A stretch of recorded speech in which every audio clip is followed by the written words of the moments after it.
macho. Mungu wa wote wenye mwili, Mungu wa Bwana wetu Yesu Kristo, unamjua mama huyu, unayajua maisha yake. Ee Mungu, msaidie, mhurumie.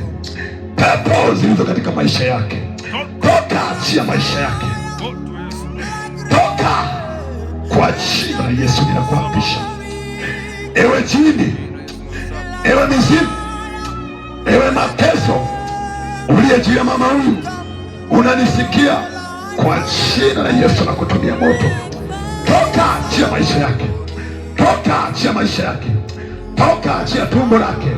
Ndoto chafu anazoziota, ndoto mbaya anazoziota, toka, achia, toka. Leo ni mwisho. Toka pepo, toka magonjwa yaliyomfunga, toka magonjwa yaliyomshikilia, toka, achia kwa jina la Yesu. Ninakuapisha, toka, usirudi tena katika jina la Yesu Kristo aliye hai. Toka, toka, toka katika jina la Yesu Kristo aliye hai.